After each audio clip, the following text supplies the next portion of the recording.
Other shows we have for you to enjoy at myclassicradio.net. The Avengers was most certainly not a household name in South Africa prior to the radio series. With no national television service until 1976, the mechanism simply was not present in the country to show television programs to mass audiences. While many other countries reveled in the filmed adventures of John Steed and company, South Africa was not equipped to join in the fun. The series took Britain by storm and made a major impression in the American markets, being that greatest of rarities, a British series given a network transmission slot. However, as a filmed series, rather than a videotaped one, The Avengers was able to gain a modicum of exposure in South Africa through film rentals. Come and listen at myclassicradio.net. Other shows we have for you to enjoy at myclassicradio.net. 21 Precinct was a police drama broadcast on CBS from July 7, 1953, to July 26, 1956. It initially served as a summer replacement for My Friend Irma. The show was produced in cooperation with the Patrolmen's Benevolent Association of City of New York and adaptations from True Criminal in New York. The Policeman's Point of View. Historically, the 21st Precinct had been located near Gramercy Park, Manhattan. In 1929 the department reorganized the precinct numbering, and 21st designation was discontinued. No such precinct existed during the run, nor does a 21st precinct exist. However, the fictional precinct's territory closely corresponds to that of the Upper Side's 23rd precinct since 192. Come and listen at myclassicradio.net. The story of Dr. Kildare. Whatsoever house I enter, there will I go for the benefit of the sick. And whatsoever things I see or hear concerning the life of men, I will keep silence thereon, counting such things to be held as sacred trusts. I will exercise my art solely for the cure. The story of Dr. Kildare, starring Lou Ayres and Lionel Barrymore. Metro-Goldwyn-Mayer brought you those famous motion pictures. Now this exciting, heartwarming series is heard on radio. In just a moment, the story of Dr. Kildare. But first, your announcer.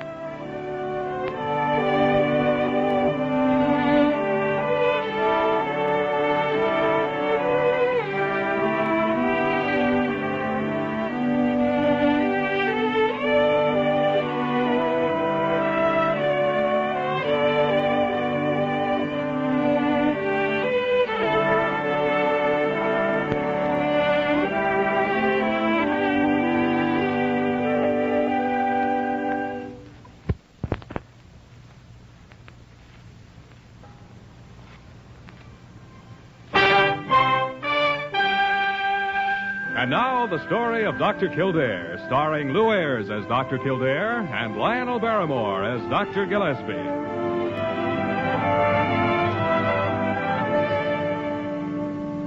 Blair General Hospital, one of the great citadels of American medicine.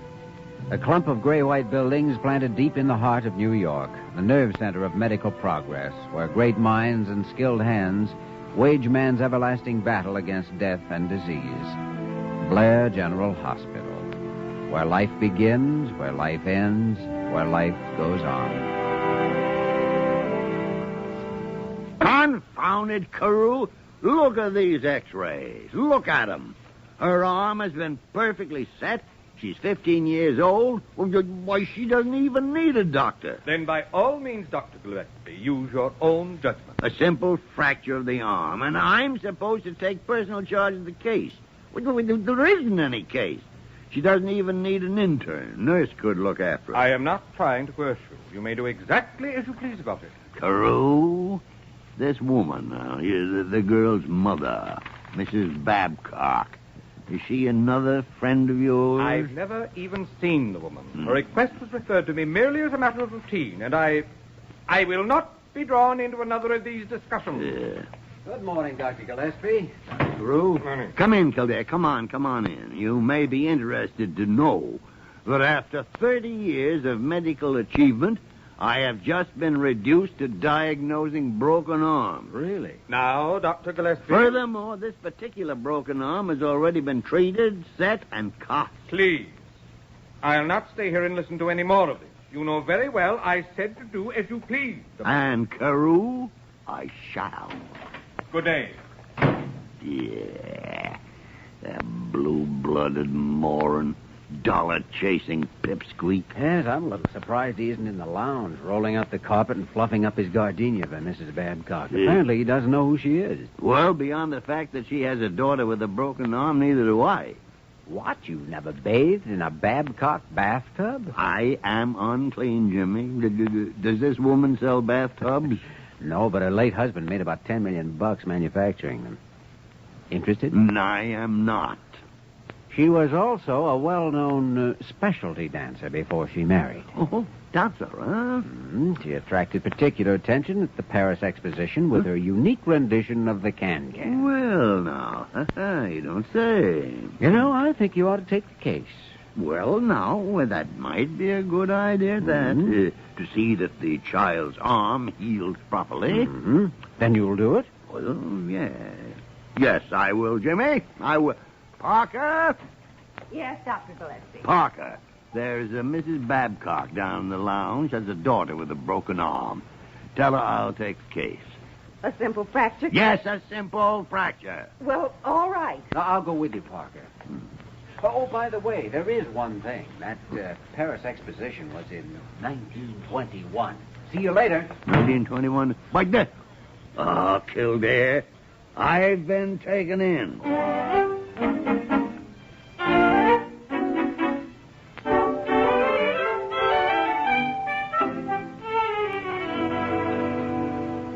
And so, of course, just as soon as they informed me what had happened, I rushed right over to the Long Island and had Priscilla taken out of that horrible little emergency hospital and brought here. Yes. Well, And now, after all, Blair Hospital is the best, and you're the best, too, Dr. Gillespie. And I can't see any reason why Priscilla shouldn't have the best always. I mean, since I do have the money, of course, but although I guess it's supposed to be vulgar to talk about money. Not at all, Mrs. Babcock. Not at all. You talk all about money you want.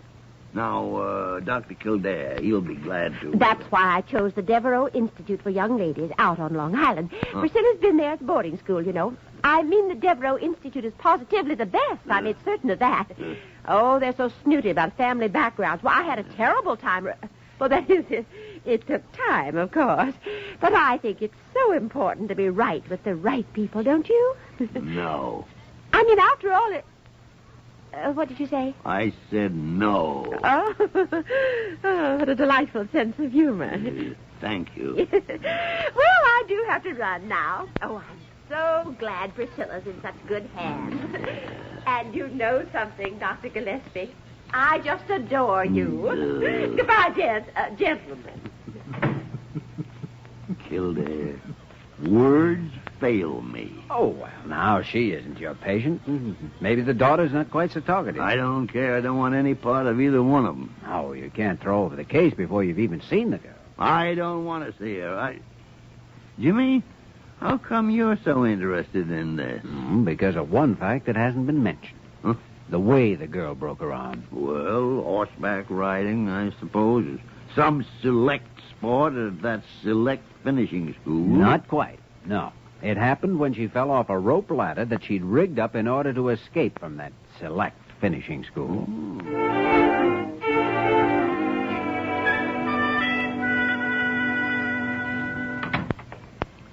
Good morning, Priscilla. I'm Dr. Gillespie. How do you do, sir?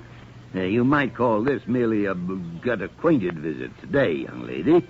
Since I'm responsible for that arm of yours, I thought that possibly... There is no reason to be concerned about my arm. Considering my age, general tone of health, and rate of metabolism, the bones should knit quickly and without any trouble at all. You seem rather well informed on the subject. I'm rather well informed on most subjects, Doctor, and especially well on scientific subjects. Oh, I see.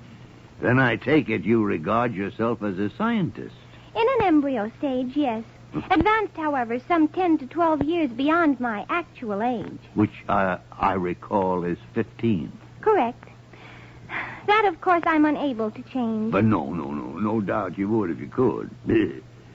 Any particular field of science in which you specialize? My most intense interest is directed toward the realm of astronomy and astrophysics. Well, that's quite a good-sized realm. I presume the subject of medicine has also engaged your attention at one time or another.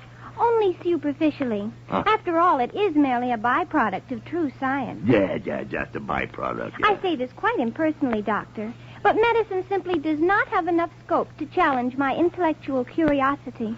Miss Babcock, I no longer have the least doubt that what your arm will heal precisely on schedule. It wouldn't dare not to.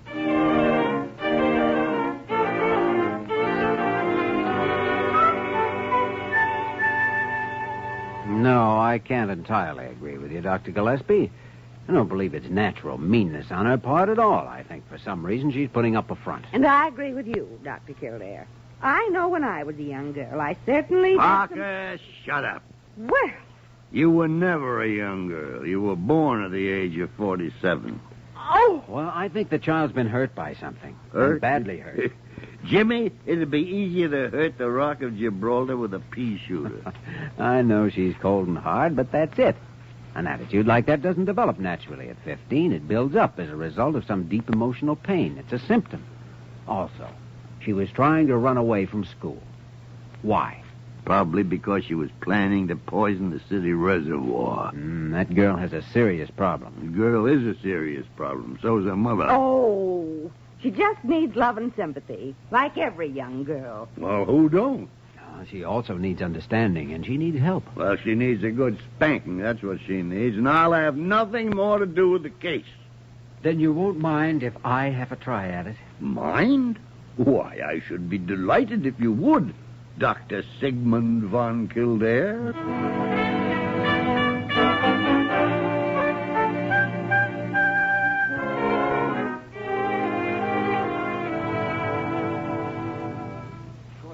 Enough mathematical background to follow all phases of the theory, but the general development seems to be entirely logical. Priscilla, you've spent a lot of time on this, haven't you? Yes, it's the only thing in life that interests me, Dr. Kildare. I see. And what about, human relations? People are unimportant to me. I have no need for human relations, as you call it. And you never get lonely? Certainly not. Tell me something, Priscilla.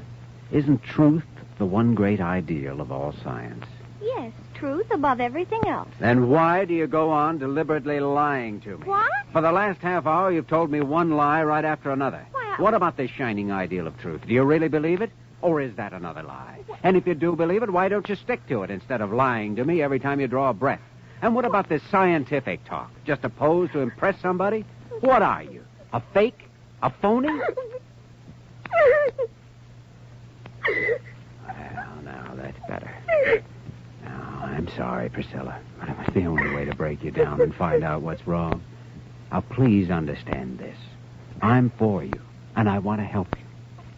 Now, let's talk about it. Come on. They hate me, Dr. Kildare. All of them at school hate me. I don't have a friend. Not even one single friend in the whole world. Yes, I understand. They stick together because their grandfathers all knew one another. And you're left on the outside, right? They laughed at me. Made fun of me because I know things. Because I want to know things. I won't go back there. I won't. There now, honey. We've got a lot more talking to do yet. And then we'll try to find a solution. But right now, just realize this. You do have a friend. That is, if you want me for a friend.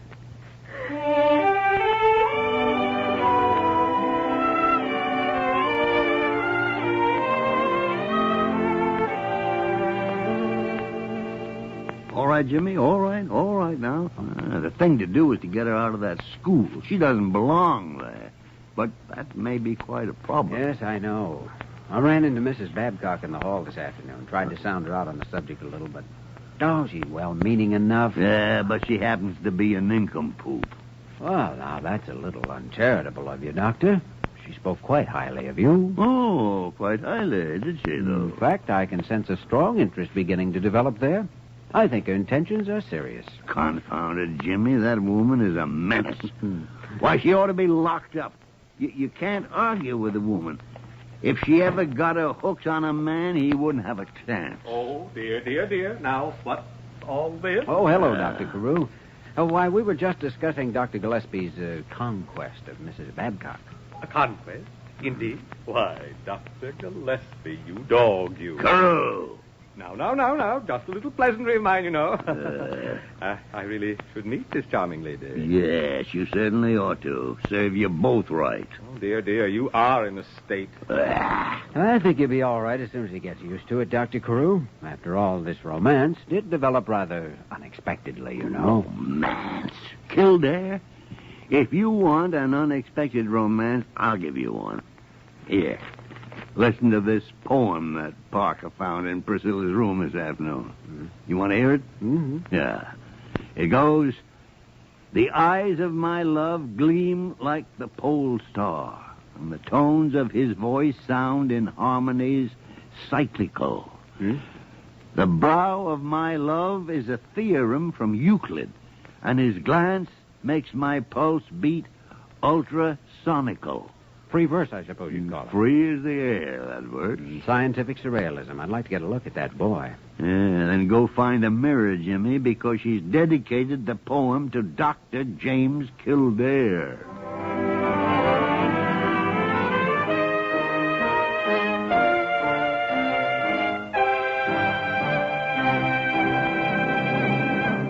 We will return to the story of Dr. Kildare in just a moment.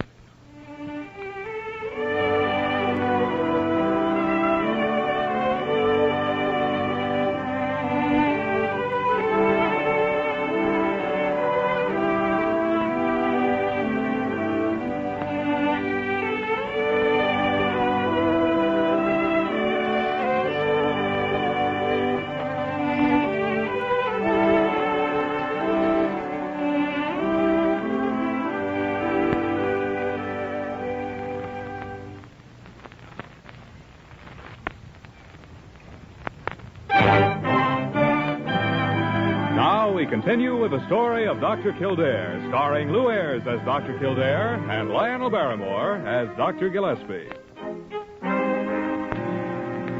I think it's just simply amazing, Dr. Kildare, the way that girl has changed since she came here, and in just 4 days, too. Yes, there's a big difference, all right, Parker. She's trying so hard to learn how to be friendly that it's just pitiful. The worst of it is, in just a few days, you'll have to go right back and face the same misery. Oh, Dr. Kildare, can't anything be done? I know the one thing that should be done, but I don't know how it can be done. She should be taken out of that finishing school immediately. Priscilla Babcock? Yes. Of course she should. You had no business being sent there in the first place. Well, all right, Dr. Gillespie, how about a practical suggestion? What can we do about it? Nothing. She belongs in some science preparatory institute. The Rodman Academy, for example. Yes, Rodman's would be perfect. Yes. She'd get individual guidance, and she'd find the emotional outlet that she needs so badly. But I thought she'd found that in you. Oh, wait a minute. That's a passing phase. Doesn't mean a thing. Yeah. I hope. You know, Dr. Gillespie, there might be one possible way to get Mrs. Babcock to change her mind. Oh, indeed. Well, if she were advised to change her daughter's school by someone who was in position to, play on her affections, then she might do it. Yes. There's always a possibility in getting someone to change the... Kildare, I won't do it. I'll have nothing more to do with that woman. I positively and absolutely will not do it. And that's final.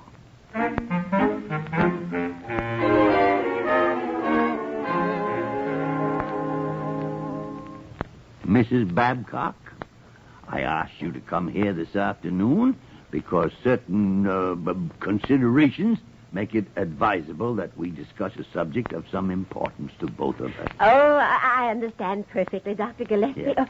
Or I suppose I should call you Leonard now, don't you think? Oh, I just knew you would. Yeah, well, now, to get down to the specific details You have such a noble forehead. You do come from one of the old families, of course. Mrs. Babcock, I do not come from any family. I was left as a foundling on the doorstep of Blair Hospital 95 years ago. Oh. I completed my internship at the age of 7, and I've been practicing medicine here ever since. Oh, that sense of humor of yours just fascinates me. It sure does. And now, if I might, for only 5 minutes, discuss the rather important subject of Priscilla's future, perhaps we may be able to... Oh, you're absolutely right, of course. It is best to take care of the more practical questions first. And what could be more practical than our daughter's future? What? After all, we have our whole lifetime for each other. You mean you thought that... You idiot. Oh, say it again, Leonard. Oh, I just love to be dominated by a man. Mrs. Babcock, may I ask what gave you the... Don't ask me. Tell me, big boy. Big boy. Parker! Parker! Good gracious, Dr. Gillespie, what's the matter? Parker, go find Kildare and get him in here. What? Oh, we don't really need Dr. Kildare, do we, honey? Parker, for the love of heaven, go find Kildare.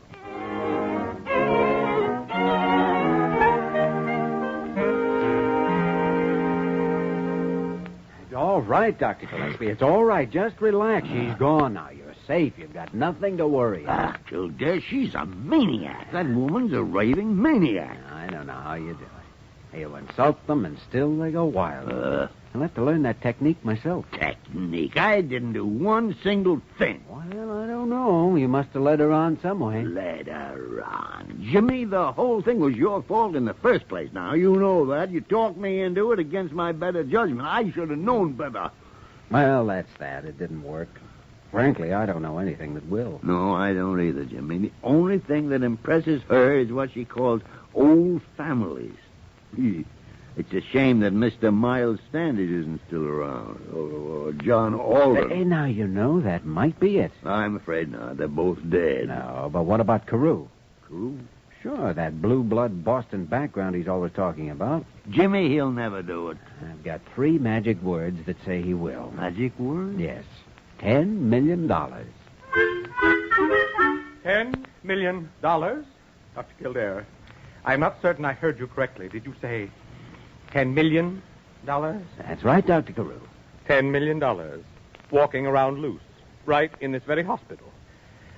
And I didn't know about it. Yes, it's amazing. And do I understand that this potential patroness wishes to meet me? Dr. Carew, if you'll pardon the colloquialism, she's down in my office right now, frothing at the bit. Oh, yes. Yes. Then you think the best approach toward getting a contribution toward advancing the interests of Blair Hospital will be to urge Mrs. Babcock to put her daughter in the Rodman Academy. I think it's the only way, Dr. Carew. The girl's extremely unhappy at present and in danger of becoming a mental problem.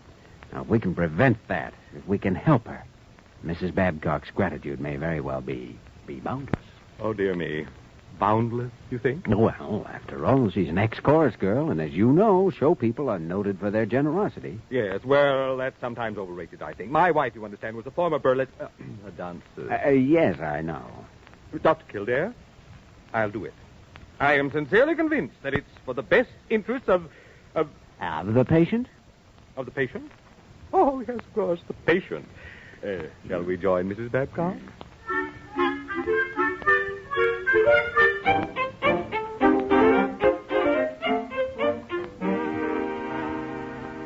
Mrs. Babcock, I don't believe you've met our director, Dr. Carew. How do you do, my dear? Charmed, I'm sure. Did you say Mrs. Babcock?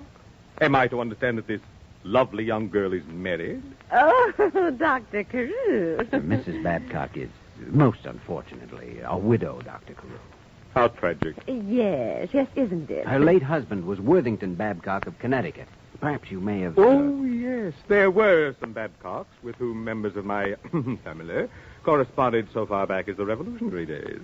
Dr. Carew, are you by any chance from a very old family? My dear, the Carew family is probably older than any other in Boston. Oh, it must be just wonderful. Well, that sort of thing does carry its responsibilities, you know. Why, I suppose you've been intimate friends with the Babbitts for generations. The Babbitts? Of course, Dr. Carew. The Babbitts in Boston. Well, I've heard you mention them often. Oh, yes, indeed. Dr. Carew, now, about the matter you mentioned. Oh, yes, that. Mrs. Babcock, I have been discussing your daughter with Dr. Kildare. That school she's attending simply won't do. It won't do at all. Well, what school would you suggest? An immediate transfer to the, Rodman Academy? Yes, Rodman. It's positively the best. Oh, I'll do it this afternoon. Oh, you're so right, Dr. Carew. It is hard for a woman alone with money that has to be managed and all sorts of problems. Ah, yes. Mrs. Babcock, I would like to talk with you concerning a subject which is very near to my heart. I think we might leave Dr. Kildare now and stroll about the hospital. Why, Dr. Carew, this is a surprise, but not an unpleasant one. Oh, my dear, when you understand my desperate need Oh, for I do understand it. Well, we are getting on rapidly. Come now, Mrs. Babcock, I'd like to show you some of my problems. Oh, of course. Goodbye, Dr. Kildare, and thank you. Oh, not at all, Mrs. Babcock. All right, Dr. Gillespie, she's gone. You can come out now. Confound it, Jimmy. I hope she stays gone. Oh, she will. She's got a real blue blood in tow now. She's got a phony stuffed shirt in tow now. You know, Jimmy, neither one of them realizes what the other one's talking about. Yes, wait till they find out. And wait till Mrs. Carew finds out. Ooh. She's an ex-showgirl, too, you know. And Dr. Gillespie, what happens then shouldn't happen even to a Babbitt of Boston.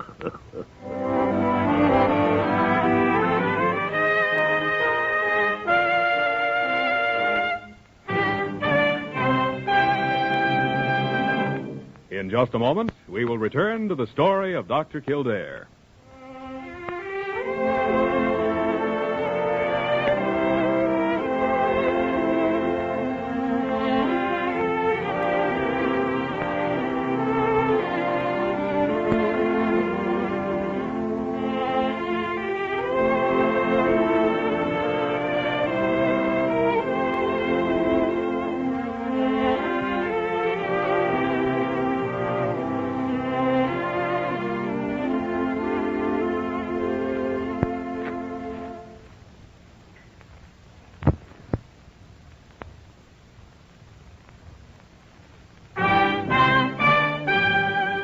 And now, once again, the story of Dr. Kildare, starring Lou Ayres as Dr. Kildare and Lionel Barrymore as Dr. Gillespie.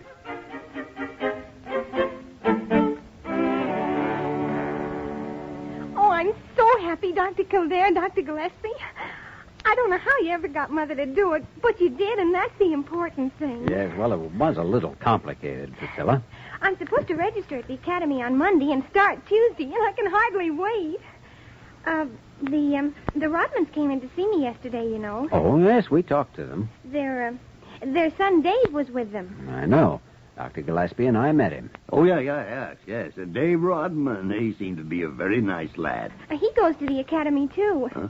He's, 16. Oh, really? Well, I guess I'd better go pack.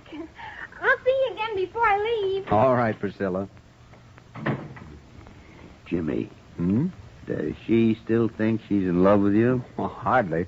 Did you hear those remarks about young Rodman? Well, yes. But after all, he's 16 and you are an older man. All right. Oh, dear. Dr. Gillespie, Dr. Kildare, do you know what happened? Why, no, Dr. Carew. What's happened? That woman. Oh, yes, that woman. Why, I would only, if my wife ever found out, that woman actually thought that I was trying to make a conquest. A conquest, indeed. Why, Dr. Carew, you dog, you.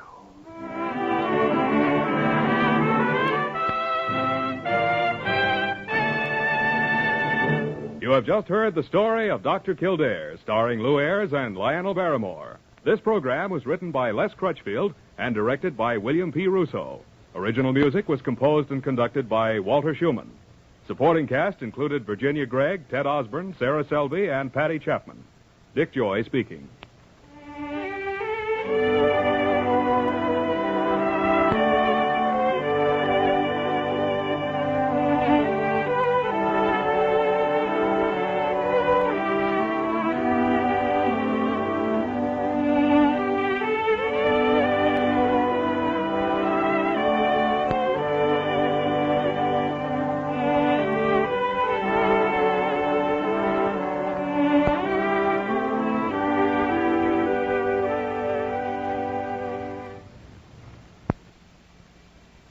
It's not easy being the one everyone counts on to keep the facility running, no matter the weather or supply chain hiccup. But we get you, Raymond in Buffalo, and Maria in Miami, Jules in Minneapolis, and Stan in Central Indiana, taking control of everything that's under your control. At Grainger, we're here for you with experienced branch staff at over 250 locations so you get the product you're looking for. Call, click Grainger.com, or just stop by. Grainger, for the ones who get it done.